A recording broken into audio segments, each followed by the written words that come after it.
Are you overwhelmed by the challenge of personalizing communication for thousands of students? That's where Element 451's AI assistants come in. From nudging prospective students to guiding those already on their journey, AI assistants don't just automate, they write, build, and optimize every step of your digital campaigns. Discover how at element451.com/AI team. Hit it! That's what I'm talking about. Wait! Okay, now, from the beginning. Hit it, boys. Welcome to the Future of Student Search, a special 5-part Pulse Check series brought to you by Enrollify and Carnegie. Hosted by Trent Gilbert, VP of Student Search at Carnegie, this series explores the evolution of student search, digging into demographic shifts, economic pressures, and the latest technology trends, and featuring industry practitioners who are successfully navigating these changes. Get ready for student search discussions ranging from the philosophic to the tactical. Trent and his guests will tackle talent and tech stack, full funnel strategies for connecting authentically, and leveraging AI for long-term success. Our goal is to help you better connect with students during their college search. Let's jump into today's episode. Hi, I'm Trent Gilbert, Vice President of Student Search Solutions with Carnegie, and we are excited for you to join us today. I'm joined with Alejandra Sosa Pieroni, and she is a higher education professional with 19 years of experience in enrollment management, specializing in student recruitment, marketing, and financial aid practices, student success, and strategic enrollment planning. She currently serves as the Executive Vice President of Enrollment, Marketing, and Student Success at Georgia Southern University. Prior to coming to Georgia Southern, she was an enrollment management consultant where she worked with institutional leaders to help them optimize their enrollment practice to achieve university goals and objectives. She's also served in a variety of different institutions and different enrollment management roles. And I am excited you are joining me today, Ali. Thank you for that. It's a pleasure to be on, Trent. Thank you for the opportunity and looking forward to this conversation. Me too. Well, we're going to talk about the human connection, right?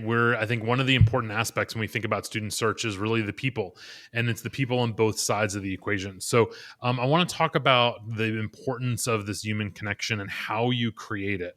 I know a little bit about the work you've done at Georgia Southern to make human connections, but I would wonder if you would mind kind of sharing that story a little bit with our guests. Sure. When I think about human connection, right, Trent, I think about authenticity. And when we talk about Georgia Southern specifically, I think back to our vision statement. We talk about people, purpose, action, growing ourselves to grow others, right? So when we think about human connection here at Georgia Southern and how do we connect with our audiences is, number one, people. Who are we, right? I think that if you were to create the formula for human connection here, it would be, okay, when I say people, as in part of our vision is knowing ourselves. Who are we? So that we can then present that to our audience, which is our purpose, students, right? So why do we do what we do? What's the mission of the institution? To serve students. And that's our purpose, right? So do we know and understand the needs that our students have?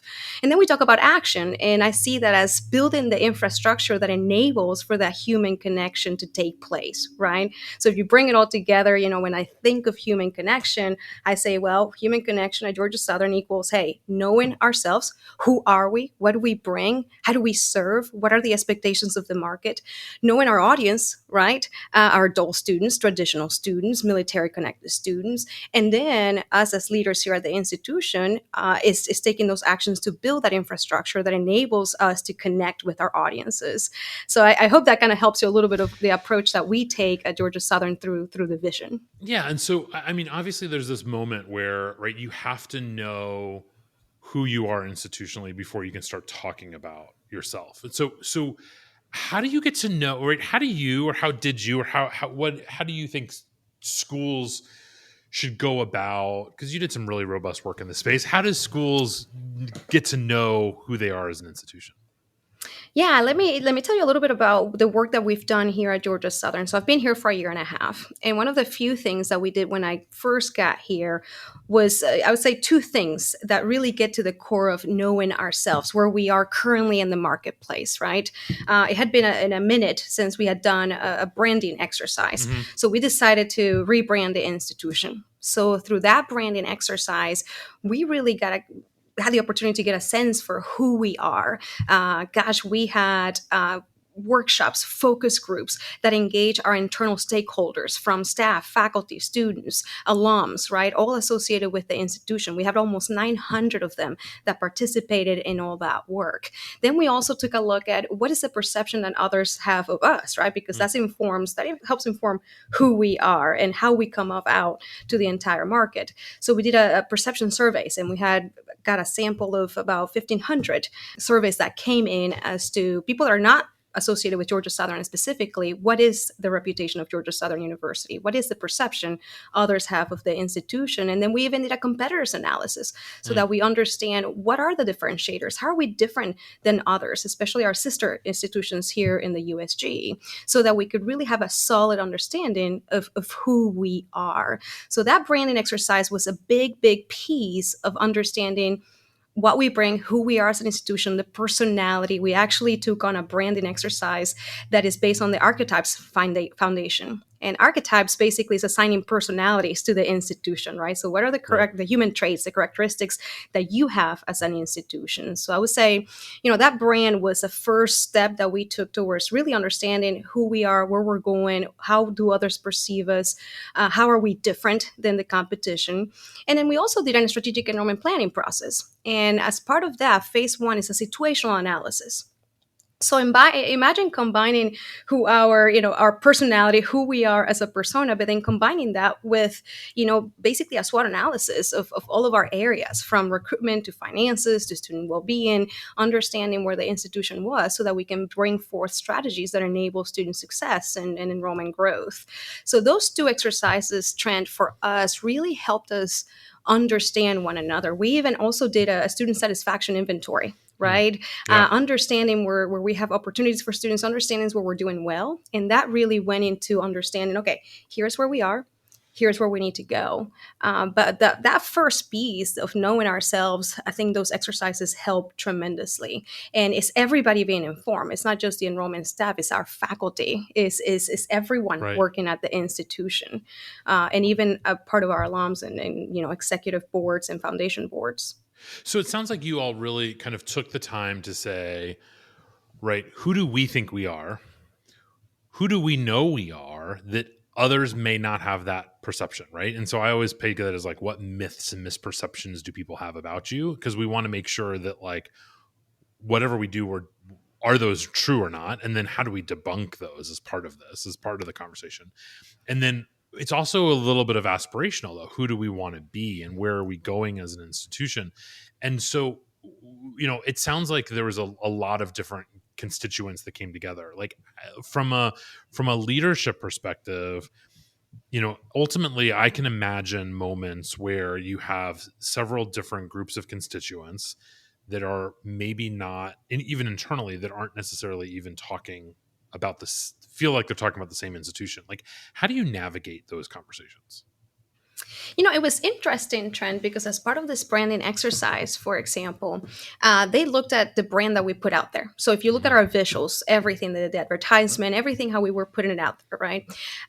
There has been a perception in past years about Georgia Southern being somewhat a party school. And the reality is that came off on some of the studies that we saw when they were looking at the actual branding assets that we were putting out, that we were putting this kind of persona out. But there was a disalignment, Trent, because the market didn't necessarily perceive us as part of that. And even ourselves didn't perceive ourselves like that. But we had gotten perhaps a little bit caught up on showing that, dynamic sense of belonging, community, trying to, make ourselves attractive to that traditional student population. So we had this branding that didn't quite align, with some of what we found we think of ourselves. So interesting that you asked me that question, because right now we're trying to change that. So the way that we're portraying ourselves out there is really connecting with the students in a way that they're perceiving who we are. So we had a little bit of a misalignment, and through this exercise, right, to get to know ourselves, our authentic selves, we realized there was a misalignment. So what you're going to see now as you look at our brand assets is different. is not so much that focus on that really, entertaining personality, but really more focus on that leader and influence and supportive and also that innovator, because we're on our way to becoming an R1 institution. And so right out of that, so now you have who we are as an institution, right? But like, it's not just as simple as like, okay, great, we have this, right? So what are some, right? Unfortunately, right? So what are some like tangible things that like after you did this moment of like, this is who we are, and then in thinking about communicating to prospective students, what are some of those tangible things that there were then the next steps along the way? Right. I think, once we have a good handle on who are we, right, as an institution, authentically, right, being true to who Georgia Southern is, has been, and will be. The next piece was really knowing our audience, Trent. I mean, okay, so if we have a good understanding of ourselves, what do we know about our students, right? If you think about the generation of students nowadays, you got the millennials that now have become our adult parents. You have Gen Z, and then you have Gen Alpha who's coming, and we know all in enrollment managers that we're getting in there because they're about 14, 15 right now. So they're approaching that sophomore year in high school, and we're starting to communicate with them. So for us, it's all about then, all right, we know ourselves. How much understanding do we have of our current students, of those new adult students that are coming in, of the Gen Zs that we're serving right now, and then the Gen Alphas that are coming right behind them? When you're thinking about the students, right, and you're thinking about kind of like let's take their personalities for a second. I want to come back to that point in a minute, but when you think about these students that you're recruiting today, how are you making adjustments in that strategic enrollment plan when you think about the future of what's happening in the market, what's happening as students are changing? Gosh, we did our student satisfaction inventory, right? So that gave us a lot of perspective into how we serve our current students, right? If you look at the generation right now, Gen Z, who we're recruiting, and the millennials, because we have the adult students, is looking at their preferences, right? So not only did we go ahead and we're actually embarking on a revamp of our student success model, we are evolving our student success model because we want a student success model that is really comprehensive, coordinated, and differentiated for all of our students. So that's from a retention student perspective, right? So from a retention, progression, graduation, really focusing on honing that differentiated care model that really takes and meets every student where they are, right? And bringing in AI and analytics, predictive modeling, to really guide the interventions that we want to put forth. Now, on the recruitment side, think about the generation of students today, right? And think about the level of personalization that they require, the level of, creating seamlessness in our processes, right? They're used to seamless experiences. They're used to personalized experiences. So how do we approach search, for example, from a perspective that is beyond just what major they're interested in and what interest they have? Is about their personality. I know you say we're going to talk about that in a minute. Well, but I mean, I was getting to it. well, it truly speaks to, how do you have a search strategy that is not only, hitting and targeting, the fact that they're interested in biology, but who are they as a person?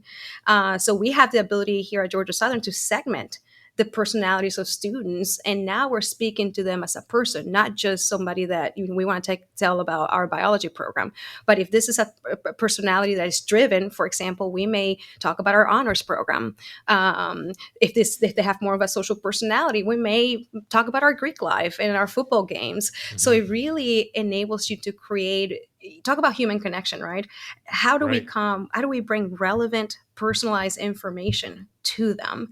And the technology is there right now. We can start doing right now, but we do have to change the old approach that we used to have, and changing our practices to ensure that we're meeting them where they want to be met at, as opposed to just sending them a bunch of emails and hope that they open them all, which we know that won't work. Which they don't. Right. So, okay. So we know who we are as an institution. We now have this research, and we're communicating to them on kind of what drives them. And so, right, when you think about that, and I know that you're still relatively early on in this phase, but like, have you had students that have said to you, wow, I really feel like you're talking to me? Like, have you had those moments, and or better yet, has the data supported the work that you've done to this point in time? Well, I I sound can like your tell boss, you, right? Give me the ROI, yeah, right. right? Give me the numbers. The numbers are phenomenal. But listen, we are set to have enrollment records since post consolidation here at Georgia Southern. Congratulations. Thank you. And from a new student counts, we're hitting every single target, every single goal. And one of the things that we pride ourselves in is we always talk about here at Georgia Southern making a large university feel personal. Mm, We're never going to feel small. We're 27,000 strong, but we right. will feel personal, right? And that's the way that we do that is through how we approach that recruitment piece. It starts from the moment that either we collect that inquiry at a college fair, starts from the moment that you visit the institution where that personalized approach really takes on, right? The way that we set up our events is really in a way to build that connection with the students. So, I mean, in terms of the numbers, we're getting over 5,000 freshman students. We're hitting our transfer goal of about 1,200. So in terms of the return, certainly has been there. And we did change our search approach, Trent. This is a new search approach for us. We were more of a traditional search approach in the past, and now we have a brand new search approach, and it has certainly worked for us. And not only that, but it has helped us build the next classes coming in. And it's not just the search, but how do you complement through peer-to-peer platforms and things like that? That comes in as well, right? Because with Gen Z, peer-to-peer engagement matters. How are we bringing that into the equation so that they can connect with one another? So the more connection points that you can build for them, obviously, the better off that we're going to be. And for us, we're a large institution, and how do we make it everything super hyper personalized, because that's the expectations that they have. So I couldn't be happier with the work that we're currently doing with Carnegie to revamp our search efforts. Hey, it's Seth. Element 451 is hosting the AI Engage Summit on October 29th and 30th. This free virtual event features many of your favorite Enrollify creators and will explore AI's impact on student engagement, enrollment marketing, and institutional success. Learn to tap into AI to automate personalized outreach, improve your emails, streamline content creation, and boost campaign performance. Plus, hear directly from current students on how AI is influencing their engagement and campus life. Don't miss my opening keynote, State of the State, a candid look at where we are and where we need to go. The AI Engage Summit is your guide to understanding and applying AI at your school. Registration is free. Visit element451.com to save your spot. Now, back to the show.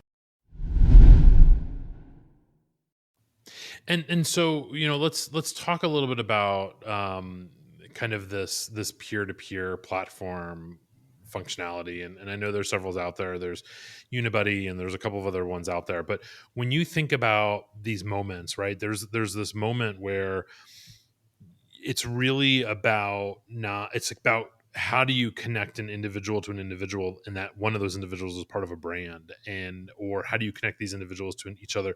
Can you explain to our listeners really kind of your philosophy on these peer-to-peer platforms, and how are you leveraging it, and what sort of conversations that you're hearing around these peer-to-peer platforms? Yeah, it's twofold. I think, when it comes to our peer-to-peer platform, is giving students the opportunity to connect with one another. And this is students that are interested in Georgia Southern, right? It's giving the opportunity for a student that's interested in Georgia Southern to talk to another senior in high school that is also interested in coming here. So, right, true peer-to-peer. When I say peer-to-peer, is not the senior in high school connecting with one of our students here at Georgia Southern. I think that's the second piece of that. Right. So the first piece is true peer-to-peer, so that where you can see other people that are interested in Georgia Southern, and that, you can see what commonalities you share. Because at the point, when you talk about human connection, right, it all starts with commonalities. Do I see myself with these people? Do I fit in? Do I see my friends as part of this group that I'm interacting with? So we have our chat that basically is just solely peer-to-peer. Now, we also do use that platform then to connect our students with the university, right?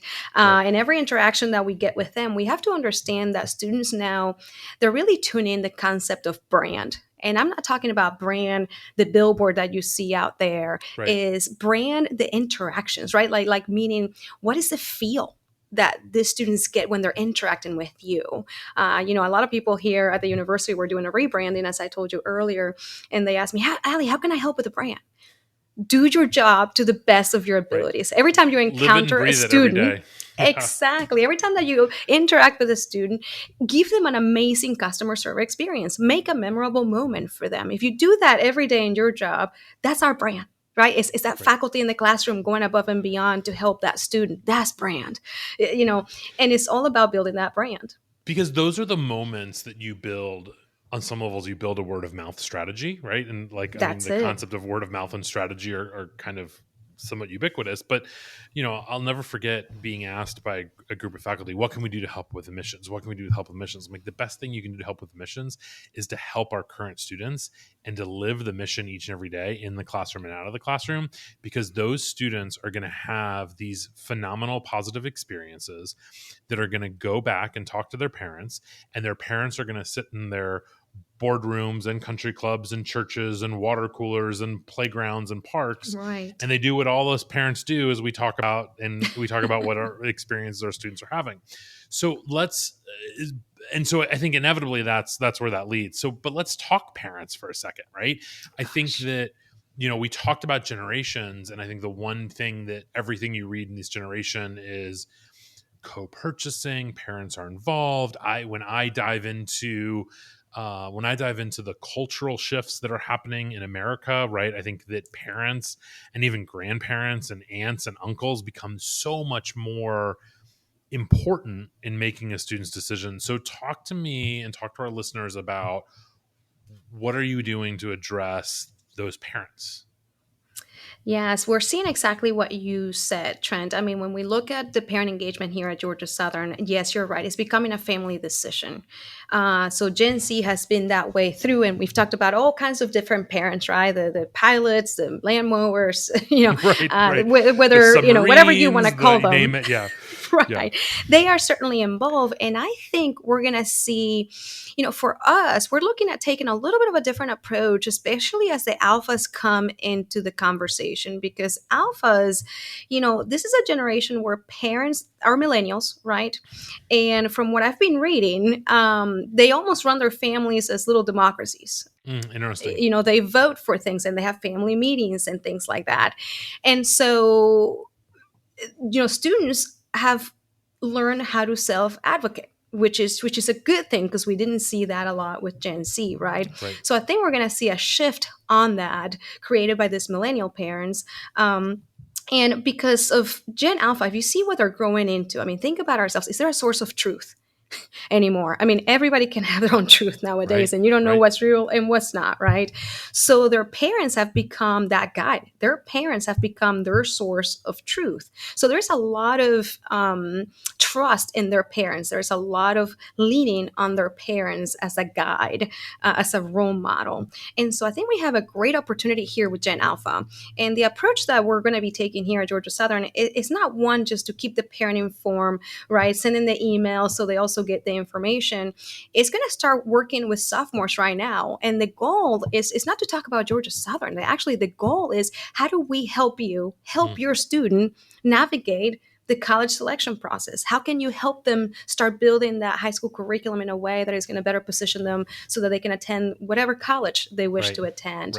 So these parents are becoming, we want to approach them. There was an idea that was out there about creating a guide for parents so that they can help the students navigate the process. So I think that the approach is differently. It's almost like they can recruit for you, but you got to give them the tools, right? They need to have the information. They need to know how to help their students through it. So I think our approach here, Trent, is going to be more of that. It's more being a thought leader and helping them help their students navigate the college selection process, especially for just, some of them are first gen, and they're going to need a lot of help through that. Although these students are, we talked about Gen Z being digital natives. These students are hyper native, right? They're looking at augmented reality and virtual reality. And, I talk to our faculty all the time about the need for, what does our classroom experience look like? Because that's going to need to change, right?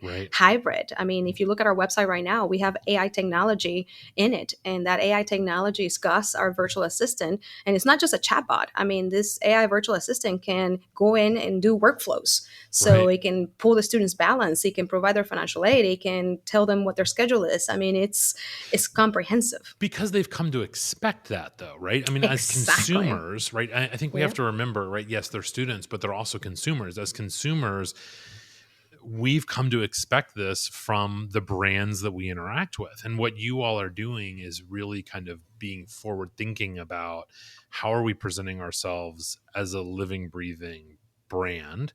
And I think one of the things when you talk about kind of that parent communication is I think about this concept of like trusted advisor, right? You're becoming a trusted advisor for a family unit in order to be with them through what can oftentimes be a stressful part in a student's life. So now, and you all have taken it one step further, and you actually aren't calling them parent communications, though, right? I mean, what are you Yes. calling them? We call them supporters because, as you know, it's not just the parent. You mentioned earlier, it may be auntie, it may be grandma, it may, right? I love So it. we actually don't just call them parents, we actually call them supporters. That's how we refer to them, because we want to be inclusive of all of those out there that are helping the students navigate the college selection process and then navigate college itself. And what I love about that is that I think especially when you think about, and this is we're about to pivot, when you think about adult learners, right? And you think about I mean, I think it's one thing to say parents as kind of that placeholder when you're thinking about a traditional aged student going to a potentially traditional 4-year undergraduate student experience, but that's not, you're spending time thinking about those other audiences. And so will you share a little bit about how are you thinking about adult students and graduate students, and as you're thinking about kind of some of these other students as it relates to the human connection aspect with those students? Yes, thanks for asking that, Trent. I mean, the approach that we have towards all of our students, when I say comprehensive, coordinated, differentiated care, we really mean it, right? And that differentiated piece is all about providing proactive, relevant, and personalized student care, right? So, if we were talking about supporters for an adult, that may be a spouse, that may be a mother, that may be, right? It may be different people that will be supporting that student. So for us, it's also how do we, you know, bring on our services? How do we connect them to our resources, right? Because they may be working 8 to 5. So how are we creating flexibility and using AI and other technology to be there for them? But don't forget the human aspect, right? Because for millennials, they may still want to pick up the phone and talk to someone. Remember, they were the digital pioneers, and you had Gen Z; those were sort of like your digital natives, and then you have this hyper digital, generation Alpha. So it's still important that when they call someone, do they get someone on the phone? And we're not close right after 5 o'clock. So we're really trying to build a model that responds to all of our students' needs, that is responsive to where they are, so that we can help them get through their educational goals here at Georgia Southern. But that personalization is so important, because regardless of what generation you are right now, you're going to expect it, because all of us use Amazon, and all of us use YouTube and Starbucks, and all of these experiences that have already created that standard and expectation. In higher ed, we have to be quick with it. And I would argue that, we're probably a little behind in terms of the learning experience specifically. And we really need to accelerate some of the flexibility that we offer to our students, and the ability to create those hybrid type of learning experiences. I know that we're working really hard on that here at Georgia Southern. And so we've talked about this. We've talked about the kind of the institution as a being, right? As a brand, as almost thinking of it as a human being. We've talked about the prospective students. I think the third component that I think oftentimes we overlook as enrollment professionals, not intentionally, but is how we prepare our staff in order to meet students where they're at. And so can you share a little bit about kind of your thinking as it relates to how you get your staff to kind of be receptive and prepared? Like, what do you do in order to make sure your staff understands and creates a brand that is living and matches that with a student that is living and helps create that human connection? I'm so glad you asked about Trent, because I think out of all the things that we've worked on in the last year and a half that I've been at Georgia Southern, nothing has been more important. Nothing that we've talked about, I'll be honest with you, nothing has been more important than the work that we've done to build our culture. because you can have the greatest tools, the best strategy, but if your culture is not set up in a way that it can be responsive and adaptive to the changes that happen in the market, it won't matter.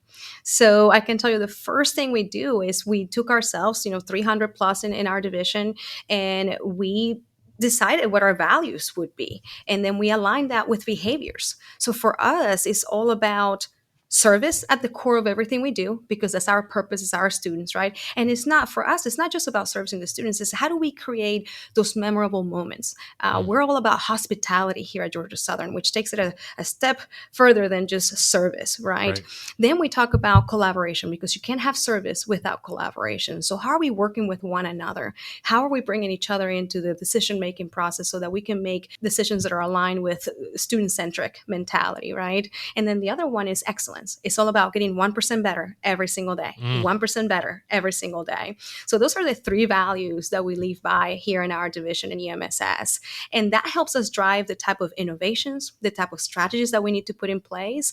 But I'm so glad you asked the question, because the other two things that we talked about, right? Very, very important. You need them. But without this culture, none of that knowledge would matter, because you wouldn't know how to put it into action, right? Your teams wouldn't be working together to bring about the strategies that you need to execute and really be relevant to the audiences and the markets that you serve. So, that culture, I would say, for me as a leader, number one. Yeah. If I got that down, the rest we can build together. So I'm glad that you brought that up, because it is at the core of any successful organization. And I think there's a Dale Carnegie quote out there that's, culture eats strategy for breakfast, right? And so it's that moment is, it doesn't matter how phenomenal your strategy is, if the culture isn't there to support it, your strategy is not going to work. And I think the one thing that I know about the work that you've done and the work that you're continuing to do is how important that culture is. So I'm thank you for sharing that. I appreciate it. Peter Drucker, right? Yeah, exactly. Yeah, exactly. Peter Drucker. Yep. So, okay. So in wrapping up and kind of in bringing this home, right, we've covered a lot about this human connection aspect. So, what are the three things, right? At the end of the day, when we go somewhere, when we listen to something, whatever, we only remember three things. So what are the three things you want to make sure that our listeners walk away from and know as it relates to thinking about the future of student search? Yes, I will say, Trip, obviously we started this conversation with knowing ourselves, right? So who are you as an institution? Higher education tends to be very vanilla. I'm in higher education. I've been for the last 18 years, and I can tell you it from being a consultant. So how are we different? How are we unique? What makes us, in this case, Georgia Southern, right? So I would think that's the first, get to know yourself and be authentic with yourself. Don't try to be something you're not. Be you, right? Authenticity is one of the number one things students are looking for nowadays. Authenticity and the brand, interactions, and everything you do. Number two is, you have to understand your audience, right? You have to know them. You have to care for the things that they care for, right? Nobody cares to know what you know until they know that you care, right? That's another quote for you, right? So how do we make sure that we understand our audiences? Make sure that you're studying what are their preferences, see how they're behaving at your institution, make sure that you look at your own students, and then also keep your tab on everything that's happening and how we're seeing Alpha develop. They're still very young, right? So there's still many more things that we're going to learn about them. So you want to understand your audience from the adult students through the traditional. We're a military connected institution, so our military is very important to us. They're military connected students and so on. And then the last piece is that infrastructure. And I think when I think about infrastructure, the first thing is people, and that's culture. What kind of culture are you building on your campus that will set up your teams for success? And then what tools are you giving them, whether it's the peer-to-peer engagement platforms, whether it's, making sure that your search strategy is the right search strategy and you have the right partners to help you with that. So it's a piece. Culture is also a piece. The leadership in the institutions providing the right infrastructure so that those teams can be successful. So I would say, if I were to summarize it, those would be the three things. Know yourself, know your audience, and ensure that you have an infrastructure through your culture and tools and resources that you can give your team to build that human connection. Awesome. Allie, thank you for your time. Thanks for all the incredible work you're doing at Georgia Southern. Thanks everyone for tuning in and listening to this episode. And we will keep talking about the future of student search in next week's episode.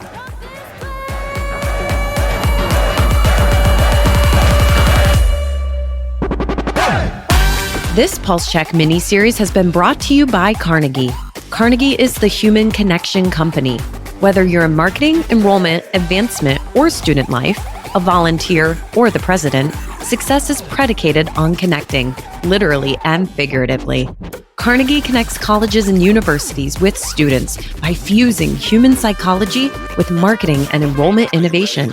Carnegie offers groundbreaking solutions that lead to action, enrollment, retention, and lasting affinity.